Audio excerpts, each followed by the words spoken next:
Akkam jirtu nagaa keessanii viidiyoo kana dhaggeeffannee walitti deebinu. Makiinaa ji'a 3 gidduutti yoo bitte tu sareedhaan waama.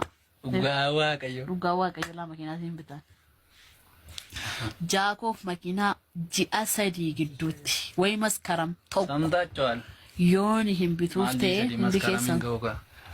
Ji'a diikoo yoo meetta'e amma torbaffaa keessa jira. Wayi liddatii keenya irratti sarpiraayis godha.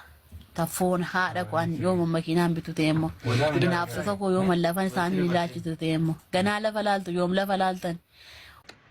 Egaa akkuma beekamu guyyaa irraa buchaa kodhaa fi qulfii makiinaa bitee kenneeraa fi warri makiinaa riisii maalidha harreeyyuun bittottanii binneesni itti agarsiifneera.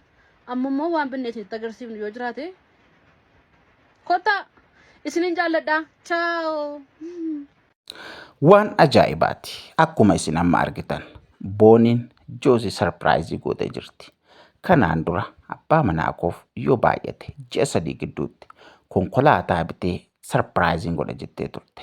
Akkuma dubbattee galgala kaleessaa egaa lafa inni hojjetutti dhaqxee qulfii makiinaa wajjin sarpiraayizii gooteetii jirti. Akkuma beekamu guyyaa tokko intarviiyuu wayii irratti abbaan koo sooressaa yoo barbaade amma ka'ee konkolaataa gammachiisiin bitee naaf kennuu danda'a jedhee ture. Guyyaa sana namooti baay'eetti qoosaa turani.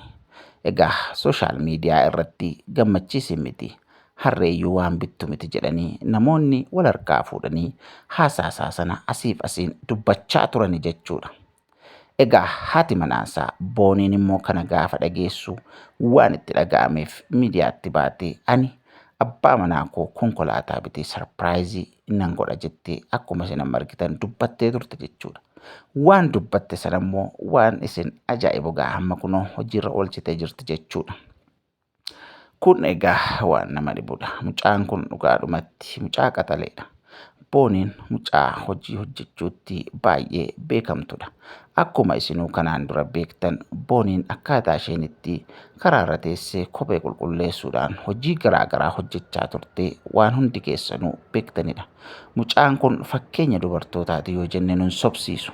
Egaa hojii isheetti qaxalee fi jabduu kan taate miidiyaa kanarratti immoo egaa waa'een isaanii osoo dubbatamu yeroo baay'ee ni argina. Egaa ijoolleen kun dhugumatti ijoollee qaxaleedha. Ijoollee hojii hojjechuun beekamanidha. Waan hojjetanitti baay'ee milkaa'aatii jiru. Kanarraa maal baranna yoo jettan namni gadi jedhee hojjete namni hojii hojjetu akka milkaa'uu fi namni dhaabbatee oduu hin dhaggeeffanne namni hojii isaarratti xiyyeeffatu milkaa'uu akka danda'u hubanna jechuudha. Keessumaa shamarran mucaa kanarraa fakkeenyummaa yookaan immoo waan baay'ee barattu jenneetii abdanna. Mucaan kun hojii hin tuffattu, hojii leestroo akkasumas hojii karaa garaa tikeetii kutuudhaan beekamte turte. Buraayyuu keessatti namni baay'een egaa mucaa kana yeroo inni komentii garaa garaatti kennu argaa turre jechuudha. Garuu isheen osoo wanta tokko hin dhaga'in gurra ishee cufattee hojii ishee duwwaarratti xiyyeeffattee hojjechaa turte jechuudha. Kunoo egaa Waaqayyo ishee milkeessaatii jira. Hojii hojjetaniin naammoo hin milkaa'u malee namni kassaru hin jiru.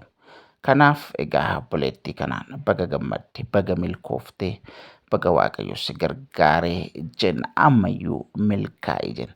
Namoonni immoo sooshaal miidiyaa irratti waa'ee isaanii odeessitan kana booddee otoo dhiistanii gaariidha. Sababiin isaa immoo isaan milkaa'insa irratti milkaa'insa isaan argataa jira waanta ta'eef kana booda waa'ee isaanii dubbachuun hagas mara barbaachisaa miti.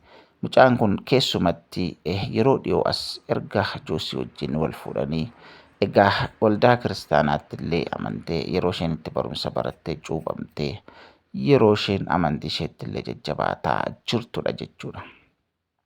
Kun waan gaarii fi waan irraa baratamuu fi waan namatti toludha jechuudha. Mucaan kun dhuguma mucaa qaxalee mucaa hojii isheettis baay'ee qaxalee taatee fi baay'ee jajjabaachaa jirtudha jechuudha. Egaa waan biraa wanta jennuun qabnu baga milkooftee baga Waaqayyo si gargaaree ammayyuu milkaa'ii ammayyuu jabaadhu itti fufii amantaa keettis cimi jennaa. Egaa Joosiidhaanis immoo baga gammaddee baga waaqayyotti si ga'e jennaa ammayyuu jaalalli keessan jaalala ho'aa ta'e itti fufuu waaqayyo sinaa eebbisuu kana caalaa milkaa'aa guddadhaa kana caalaa itti fufaa kana caalaa waaqayyo adda isiniif haa kennuuf jennaa waan biraa waan jennu qabnu. Namoonni waa'ee isaanii haasoftan, namoonni waa'ee isaanii dubbattan, waa'ee isaanii dhiisaa hojii keessan qofatti fufaa.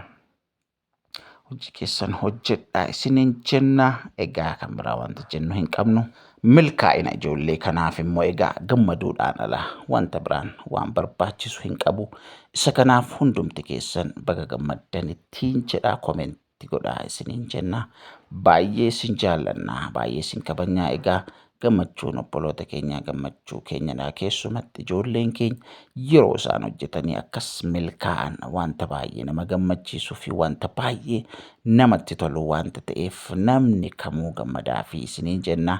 Baay'ee isin jaallannaa, baay'ee isin kabajnaa. Egaa ammayyuu ijoolleen kun dhugaadhumatti ganaa kana caalaatti milkaa'u, ganaa kana caalaatti waan isaan guddatan fakkaata. Sababiin immoo hojii irratti baay'ee xiyyeeffataniiru, oduu namaa dhaga'aa hin jiran wanta ta'eef egaa namoonni teenyee waa'ee isaanii odeessuun akkuma isaanii hojii otoo hojjenne fakkeenyummaatu isaan godhannee fakkeenya godhannee otoo hojii keenya hojjennee nullee akkuma isaanii milkaa'uu galma ga'uu dandeenya wanta ta'eef jechuudha.